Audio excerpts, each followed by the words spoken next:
অবস্থা তো এই যে ঝামেলা হলো, ঝামেলা হয়ে তো আল্লাহর গজব আনছি, আমরা সবাই মিললে আল্লাহর গজব ডাইকে আনছি। তো এখন মানুষ যে মারা গেছে এটার জন্য আল্লাহর গজব নাজিল হবে না? তো গজব নাজিল হয়েছে। এখন আপনি বলেন, উভয় পক্ষে আপনি দোষীকে আর নির্দোষ সেটা পরে, উভয় পক্ষের লোক তো আদালতে যাইতে হবে, শুনানি করতে হবে, সেখানে জজ রায় দিবে। সে জজকে বেশিরভাগ সম্ভাবনা এমন যে সব তাবলিগের তও বুঝে না, এখন সে রায় দিবে, বিচার করবে আপনার তাবলিগ ওয়ালার। তাইলে আমরা কোন জায়গায় গেছি আজকে চিন্তা করেন। সমাধানের জন্য বসতে চাচ্ছে না উভয় গ্রুপই। হযরত আমি ঢাকা মহাখালী থেকে, আমার নাম নূরে আলম। মহাখালী থেকে নুরে আলম ভাই, জি বলেন। তো আসলে যে অবস্থা দাঁড়াইছে, আমরা তো মানে আপনার দেখি মাঝে মাঝে, ইদানিং কয়েকদিন ধরে দেখতে পারি না এই মারামারি বা ইজতেমা কি অবস্থা আছে, কি বলবো। অবস্থা তো এই যে ঝামেলা হলো, ঝামেলা হয়ে তো আল্লাহর গজব আনছি, আমরা সবাই মিললে আল্লাহর গজব ডাইকে আনছি। করতে গেছি ইস্তেমা করি মারামারি, কথা বোঝেন নাই? আমি কিন্তু কোনো নাম বলতেছি না। তো এখন মানুষ যে মারা গেছে এটার জন্য আল্লাহর গজব নাজিল হবে না? তো গজব নাজিল হয়েছে। মামলা চলতেছে, ওনারা দৌড়ের উপরে আছে, এনারা ব্যবস্থা নিতেছে, এই তো হইতেছে আর কি। মানুষ মাছ দেখতে বলে দেখতেছে, আমার কোনো মারামারি নাই, কোনো কিছু নাই, আর এখন কি দেখতেছি মানে।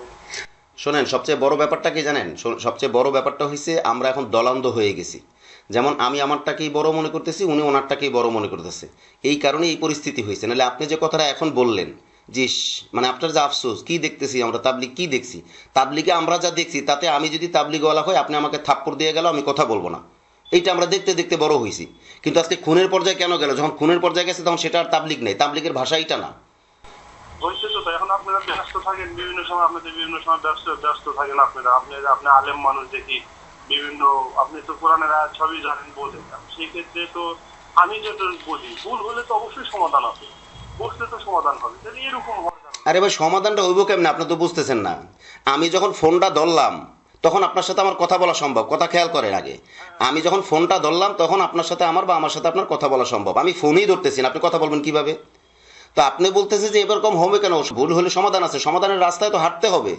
আপনি বুঝতেছেন না। আজকে আইনের কাছে আপনি কেন গেছেন, আমার কথাটা আপনি নেবেন খুব ভালো করে। আমি আপনার ফোনটা এটা বুঝতেছি যে আপনার দিলে একটা ব্যথা আছে বা আপনি একটা সমাধান চান। আপনি কোন পক্ষের এটা আমি জানিও না, আজকের আগে আপনার সাথে আমার জীবনে হ্যালো হয় নাই, তাই না? তো এখন কথা হইলো, আমি অনুভব করতেছি যে আপনি একটা সমাধান চান। তাহলে এই যে খুনটা হইলো, এরপরে উভয় পক্ষের কেন্দ্রীয় যারা আছেন, দায়িত্বশীল যারা আছেন, ওনারা কি বসতে পারতেন না? তা তো অবশ্যই না হলে তো সমাধান হবে না। তাইলে হইতেছে কি, আপনি, আপনারা, আমি, আমরা সবাই যখন জেদাজেদি করে আমরা আইনের কাছে যেয়ে হাত পাততেছি যে আমাদের বিচার করে দাও। হ্যাঁ, এখন খুন হয়েছে, যাইতে হবে আইনের কাছে, ওইটা দোষের না। কিন্তু হইল কি, আমরা মাখলুকের কাছে ফয়সালা চাইতেছি। তো মাখলুক যখন পারবে তখন ফয়সালা দেবে। আমার দৃষ্টিতে আমি তো, আমি একদম কোন লেখাপড়া করি না, আমি একদম মানে এই মানুষ, মানে একদম সাদা মানুষ, মানে কোনো কিছু বুঝি না। জি জি। ঠিক আছে, আপনি তো আলেম মানুষ। জি জি। আপনার দৃষ্টিতে কি মনে হইতেছে যে বসে না কারা, মানে কোন সাইডটা বসতেছে না বা বসতে চাচ্ছে না? এটা আপনি তো চলাফেরা করতেছেন বা আপনি কথা আলোচনা করতেছেন, হাজার হাজার মানুষের মধ্যে চলাফেরা করতেছেন, আপনার তো একটু নলেজ আছে যে আমার এইদিকে মনে হইতেছে যে এরা বসতে চাচ্ছে না।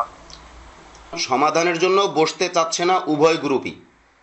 বাকি আপনি যেই কথাটুকু জিজ্ঞেস করছেন, এই কথাটুকুর ব্যাখ্যা দিতে গেলে ঘন্টার পর ঘন্টা না, সপ্তাহের পর সপ্তাহ কথা বলতে হবে। এরপর উভয় গ্রুপের আমি যা জানি, মানে আমার সাথে যাদের কথা হয়েছে, ওই চুলচেরা বিশ্লেষণ করে বলতে গেলে সপ্তাহের পর সপ্তাহ সময় লাগবে। ওইটা তো সম্ভব না। কিন্তু এক কথায় শিরোনামে যদি আমি বলি, তাহলে বসতে চাচ্ছে না উভয় গ্রুপ। কেন বসতে চাচ্ছে না, এটার জবাব তারা দিতে পারবে। কারণ আমি যত আমার এই মাথায় যতটুকু আছে, বেশি আমার কাছে মনে হইতেছে যে যে দলই করুক, কিন্তু সেটা কথা না। এই মানুষ মারা গেল, দেখুন আমার এক ভাই, আমার এক কাকা বা আমার এক ভাতিজা, মানুষকে মানুষের মধ্যে যায়, এরাই বা তাই ওকে, আর তারাই বা এখানে কি করবো না কেন? আমার তো কোনো কিছু, তার এখানে লাভের সাথে কে ই করে আমার। আপনার এই কথাটাই তো আমার বুকের জ্বলন, এইটাই তো আমার মনের ব্যথা। আমার কথা হয়েছিল, অপরাধী যে, সে যদি আমার আব্বাও হয়, তার খুনের সাপোর্ট করার সুযোগ তো শরীয়ত আমাকে দেয় না, দেশের আইনও দেয় না। কোরআনের আয়াতের কথা যদি আমরা না মানতে পারি, তাহলে কি মানবো, কি করবো? এটা তো মানে কি বলবো, আর যারা আপনারাই ভালো জানেন এটা, মানে ইয়া, আপনারা লেখাপড়া করছেন, আপনারা আপনারা সবসময় এটা নিয়ে গবেষণা করেন, মানুষ কত ভালো ভালো ওলামা ইকরাম আছে, এদের সাথে চলাফেরা করেন। আজকে তাহলে যারা সাধারণ জনগণ, তারাই বা কি করবে, তারা কি করবে? এখানে সাধারণ জনগণেরও অনেকগুলো কোয়ালিটি আছে। যেমন আপনি একটা কোয়ালিটি, আপনার কথায় আমি যেটা বুঝতেছি আপনি কোনো পক্ষে যান না, এইটা একটা ভালো, আপনি অনেকটা দায়মুক্ত থাকবেন। কিন্তু সাধারণ জনগণ যদি আমার কথা মোতাবেক আমার পিছে ঘুরে, ওনার কথা মোতাবেক ওনার পিছে ঘুরে, তাহলে সেও তো, সেই সাধারণ জনগণও তো ওনাকে সাপোর্ট করতেছে, ওনার অন্যায়কে সাপোর্ট করতেছে, আমার অন্যায়কে সাপোর্ট করতেছে। এইরকমও সাধারণ জনগণ আছে। এইরকমই হয়, এরকম তো এইটা হইতেছে তো, এটা না হলে মারামারি করছে কেউ? ওয়াসিফ সাহেব তো মারামারির জন্য যায় না। আমি যতদূর জানি ওনাদের আলেম আমাকে ফোন করে বলেছেন যে ওয়াসিফ সাহেব নাকি হুকুমও দেয় নাই, সে নাকি আরো কান্নাকাটিও করছে। যদি সেটাই বাস্তব হয়ে থাকে তাইলে তো ওয়াসিফ সাহেব বলে না এটা করতে, এদিকে জুবাইর সাহেবরা তো বলে না এটা করতে, তাহলে করলো কারা? করছে তো আওয়ামরাই, সাধারণ মানুষরাই করছে, আলেমরা তো করে নাই। বা আলেমরা যদি করেও থাকে, দু একজন থাকে, তাহলে সেও তো ওই কোরআন হাদিস মানে নাই, সেও তো দলের পিছে দৌড়াইছে। আমার খুব কষ্ট লাগে ভাই। আমি যেটাই করি না, আমি খুব একটাই করি না, সময় লাগে না, বাট আমার যতটুকু ভালো লাগে, আমার তাবলিগ খুব ভালো লাগে। কিন্তু আমার কাছে একটা শুধু বিষয় কি থাকছে যে সরকারি ভাবে, তাহলে আমার মন্তব্য আমি আপনাকে বলি, আপনি ব্যস্ত মানুষ, আপনি ব্যস্ত আছেন মনে হয়। সরকারি ভাবে আমি যেটা মনে করতেছি যে এটা আমার দৃষ্টিতে, কিন্তু আমার কে কি বললো সেটা ভিন্ন ব্যাপার, কিন্তু এদের যেমন ধরছে বা ইয়াতে নিচ্ছে, এদের কিন্তু এইভাবে কোনো কিছুই করতেছে না। আমার কাছে এটাই খালি কি মনে হচ্ছে, মানে কি করতেছে না সেটা বুঝি না। সরকারি পক্ষ থেকে জামাতুলকারী যে কি কি দুজন ওদের নিজামুদ্দিন, যেটা বলে নিজামুদ্দিন, জি জি, নিজামুদ্দিন অনুসারী দুইজন মৌলানাকে ধরছে, একজন হলো মুফতি মুয়াজ বিন নূর আর একজন হলো মুফতি জিয়া বিন কাসেম। জি, কি কি তাৎক্ষণিক একজনই ধরছে।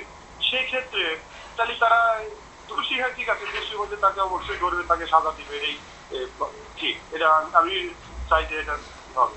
কিন্তু এই যে একটা ইয়ের মধ্যে পড়ে আছে, তাদের ধরছে, তাহলে এদের তো কোনো কিছু কথা নিতেই চায় না বলে শুনি, খবর টবর বা যেগুলা দেখি।